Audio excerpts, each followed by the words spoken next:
Let me tell you about one of my students. We'll call him Mike, because that's his name. I don't think that Mike will mind me telling you this story, and I think a lot of you may be able to relate. If you're new here, my name is Chase Sanborn, and I'm a jazz trumpet player based in Toronto. Having spent decades coaching university jazz majors, my teaching roster these days consists mainly of adult amateurs and semi-pros, and Mike is one of those. He's still immersed in a non-related career, but music is a driving force in his life. Among my adult students, Mike's fortunate in that he's been able to find playing opportunities, which include regular jam sessions and gigs with a couple of bands. And I think this is a key reason why he's been able to remain so determined and enthusiastic about improving his musical skills, even though he has to work around the demands of a full-time job. The jam sessions provide the impetus for a lot of our lessons. The tunes are posted in advance, and Mike will typically bring one or two into the lesson to get my thoughts on it. The goal is to give him a little bit of insight into how the tune is constructed and how to approach it when he improvises, so that when he steps on stage, he'll feel slightly more confident. Although you can't master a tune in a single lesson or by watching a video, digging into it has benefits that extend beyond just that tune, because you'll undoubtedly see things that occur in other tunes as well. And over time, you learn to recognize common harmonic patterns, and that helps you to see the bigger picture. So this is the kind of thing that I do with Mike and other students, and that's what I'm going to do on this video. And I'll do it in 3 parts.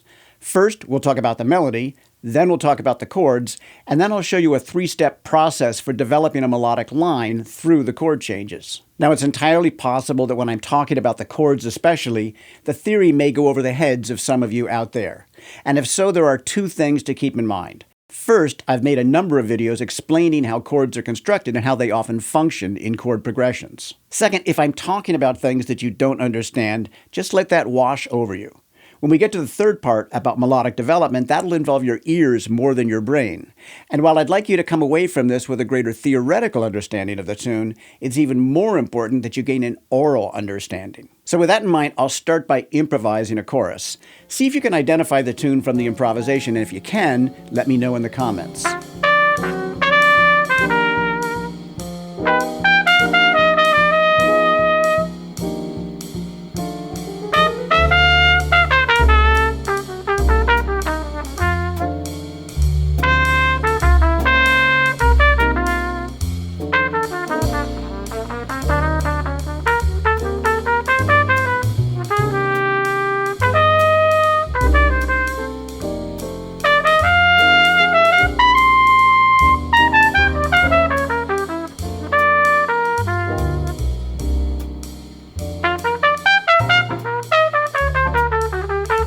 As I'm sure some of you recognized, the tune is Someday My Prince Will Come.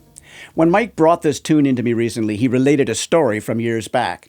He'd attended a clinic in which the clinician used this tune to demonstrate a variety of fairly advanced improvisation techniques.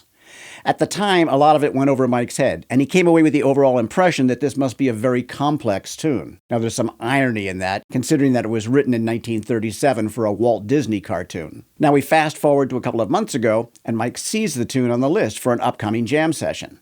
So he pulls out the lead sheet, and he's surprised to see that it doesn't look as complicated as he'd remembered.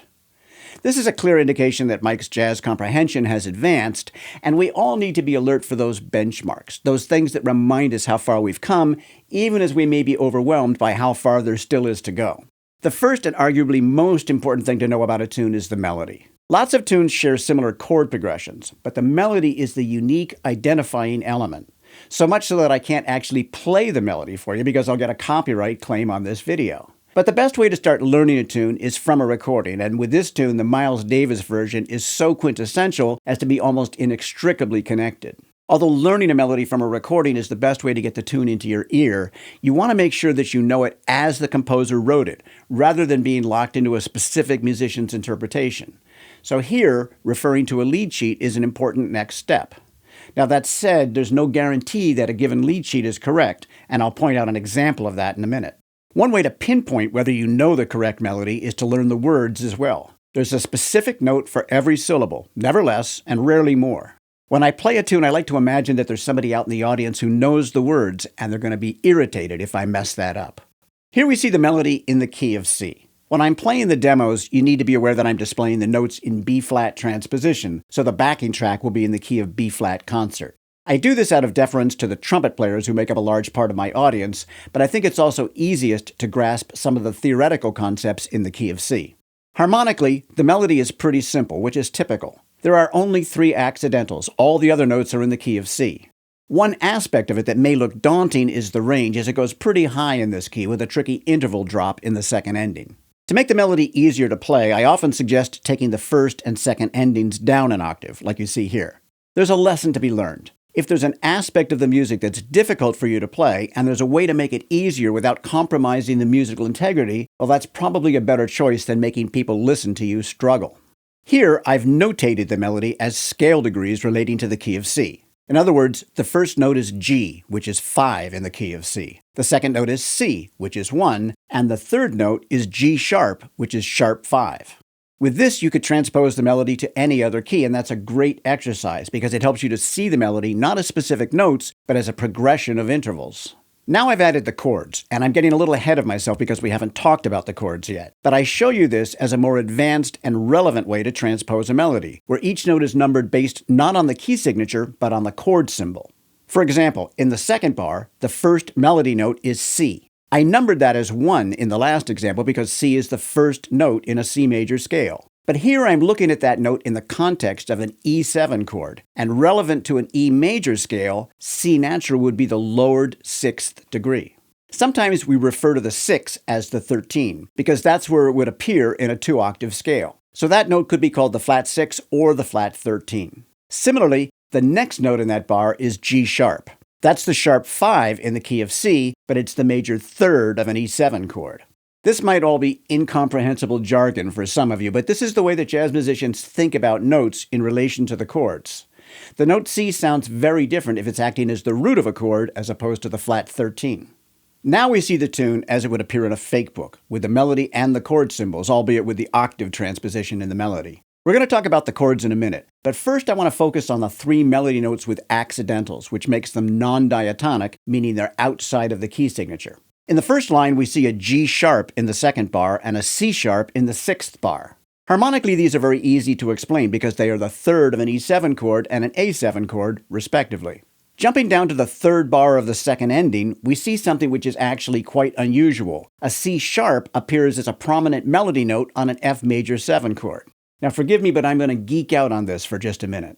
In this video, and others, I talk about chromatic approach and passing tones. These are notes from outside the scale from which the chord is derived. Played on their own, they can sound pretty dissonant, as a C sharp would if it's played over an F major 7 chord. But when the outside tone moves to a note that fits within the chordal structure, the effect is tension and then resolution, which is musically very satisfying.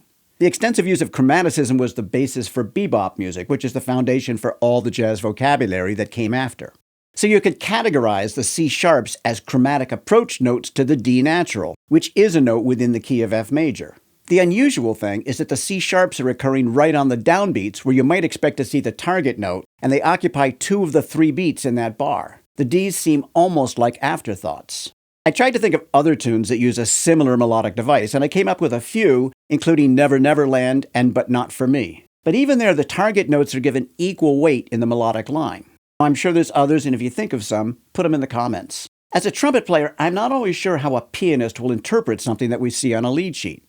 So I reached out to my friend and musical colleague Mark Eisenman for his take on it. Since the chord symbol is F major 7, but the C sharp melody note is the sharp 5 of that chord, I asked Mark whether he'd be inclined to include it in his voicing if he was accompanying someone else playing the melody. He actually had to sit down at the piano to think about it, and his feeling was that it sounded forced if he did that, and he'd be more likely just to leave the 5th out of his voicing entirely. Because Mark is at least as much of a geek as I am, he pointed me to the Wikipedia entry on appoggiaturas, which are defined as the addition of a non-chord tone in a melody that is resolved to a chord tone. Putting it on a strong beat, as we see in this tune, accents the appoggiatura by delaying the appearance of the expected note.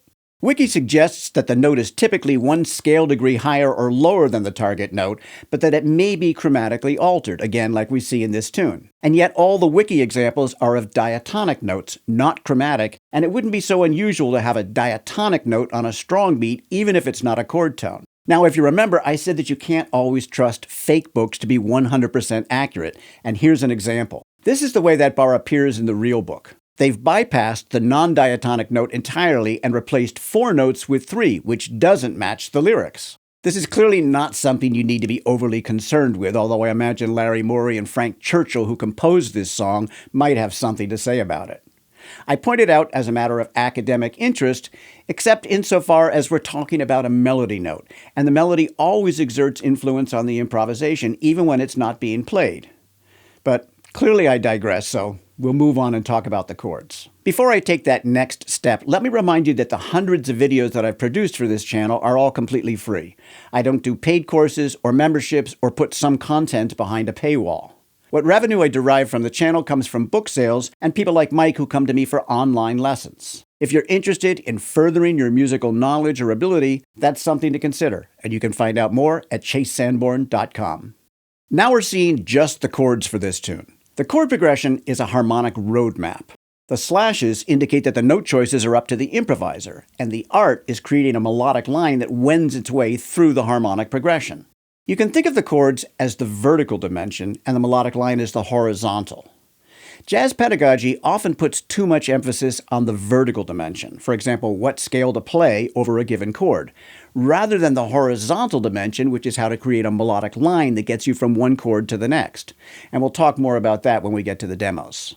These chord symbols communicate a lot of harmonic information, but sometimes too much information can be worse than not enough. So if I'm working on a tune with a student, I want to see if I can simplify the chord progression or put it in a more familiar context while staying true to the harmonic intent of the composer. And I see a few opportunities to do that here. We start by jumping down to the second ending, where we see a C9 chord. In the same way that C7 implies a dominant chord with a lowered 7, C9 means the same thing, but with the addition of the 9. The 9 is called an extension because it's added to the basic chord structure. It adds color, but it doesn't change the structure of the chord. C7 and C9 are both dominant 7 chords. In this particular case, there's a reason why the chord symbol appears as C9. It's because the melody note is D, which is the 9 on a C chord. So that suggests to a comping instrument like piano or guitar that it should be included in the chord voicing, at least when the melody is being played. And maybe more to the point, it suggests that a note which clashes with the melody, like the flat 9 or the sharp 9, should not be included in the voicing. For the improviser, C7 will do, and that gives us a very clear 2-5-1 in the key of F.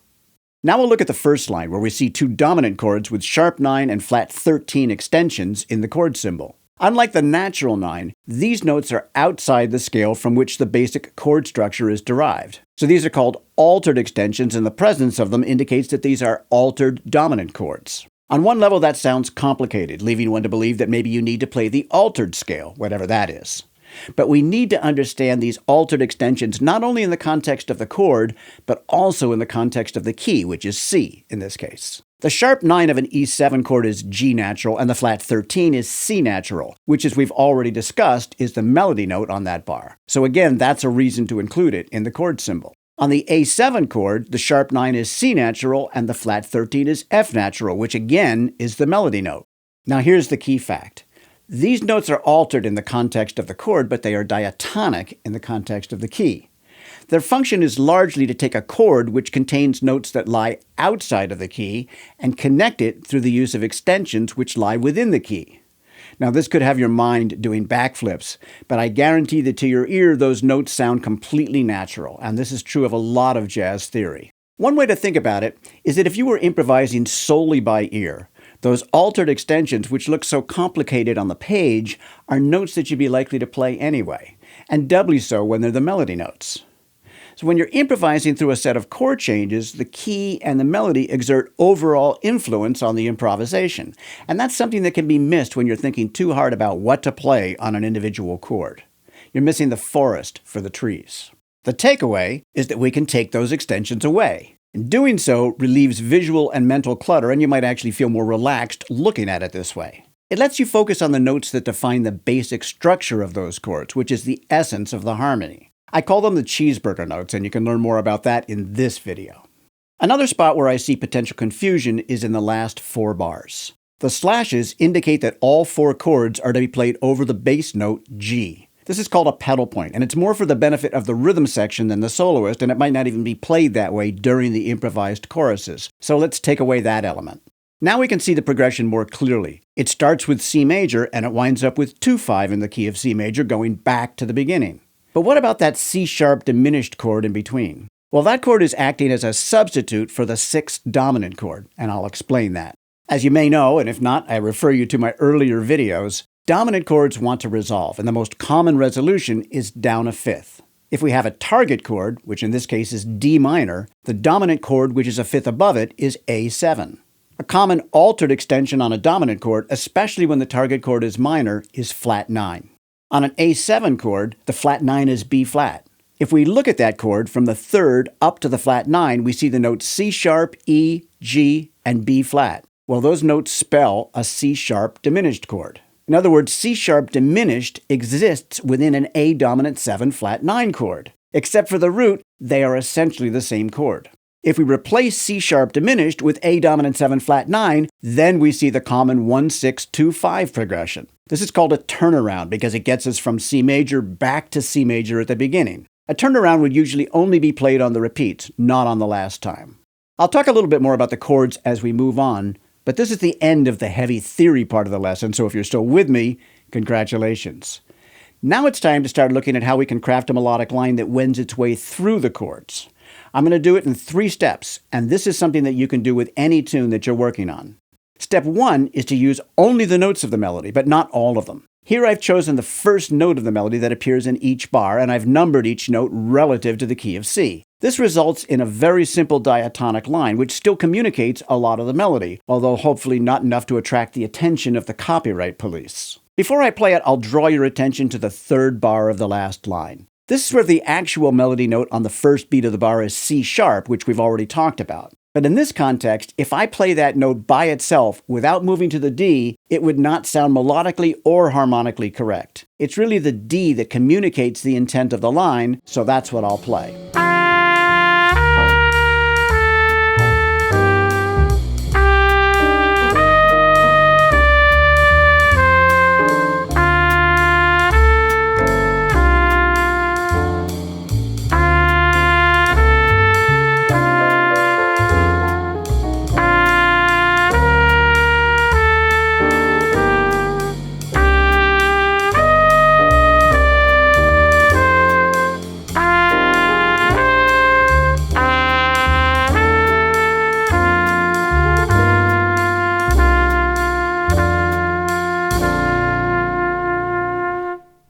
For step 2, I've incorporated some of the non-diatonic notes that exist within the chordal structure. I've used them in combination with melody notes and diatonic passing notes, which connect the notes into something that sounds more like a melody.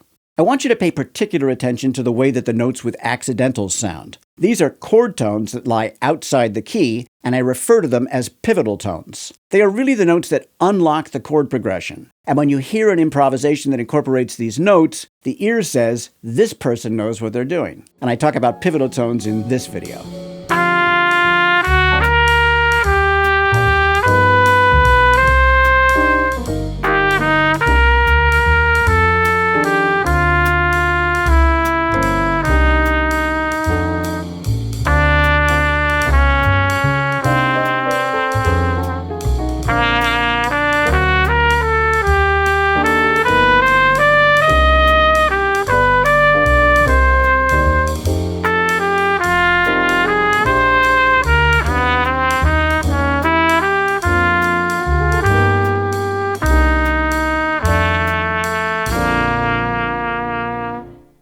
For the final variation, I'm not drawing on any additional melodic or harmonic devices like chromatic passing or approach tones other than the one which already exists in the melody. All the notes you see are either chord tones or melody notes or diatonic passing tones. But now the rhythm is more varied and there are more notes overall. This sounds more like an improvised solo, although it's still something I took the time to compose, specifically as an example of how I build the 3 variations.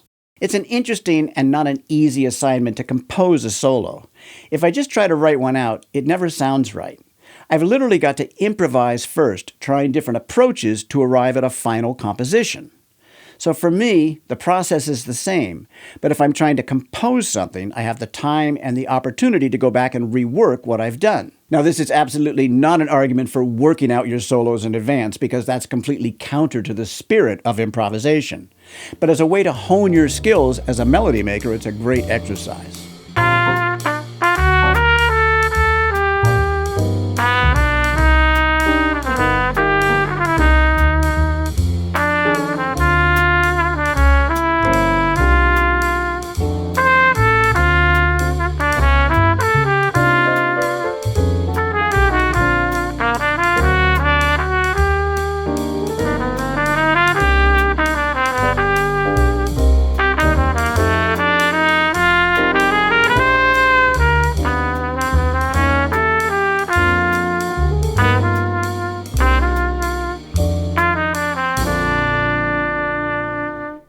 I'll close out this admittedly long video by actually improvising again.